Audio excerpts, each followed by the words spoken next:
'Twas the night before Christmas, and all through the house not a creature was stirring, not even a mouse. The children were nestled all snug in their beds, while visions of sugar plums danced in their heads. And Mama in her kerchief and I in my cap had just settled in for a long winter's nap. When out on the lawn there rose such a clatter, I sprang from my bed to see what's the matter. Away to the window I flew like a flash, tore open the window and threw up the sash. The moon on the breast of the new fallen snow gave the luster of midday to objects below.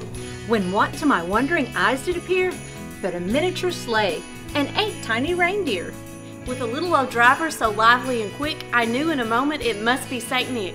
More rapid than eagles, his coursers they came. He whistled and shouted and called them by name. Now Dasher, now Dancer, now Prancer and Vixen, on Comet, on Cupid, on Donner and Blitzen, to the top of the porch, to the top of the wall. Now dash away, dash away, dash away all!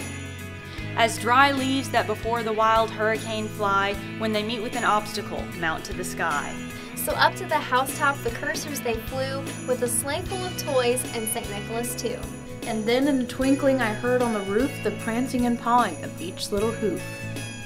As I drew in my hand and was turning around, down the chimney St. Nicholas came with a bound.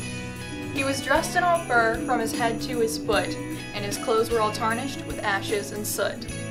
A bundle of toys he had flung on his back, and he looked like a peddler just opening his pack. His eyes, how they twinkled, his dimples so merry. His cheeks were like roses, his nose red like a cherry. His draw little mouth was drawn up like a bow, and the beard of his chin was as white as the snow.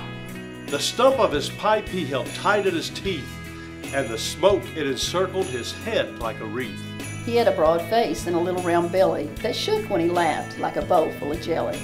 He was chubby and plump, a right jolly old elf, and I laughed when I saw him in spite of myself. A wink of his eye and a twist of his head soon gave me to know I had nothing to dread. He spoke not a word, but went straight to his work, and filled all the stockings, then turned with a jerk.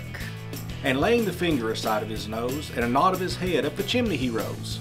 But I heard him exclaim as he drove out of sight, "Merry Christmas to all, and to all a good night."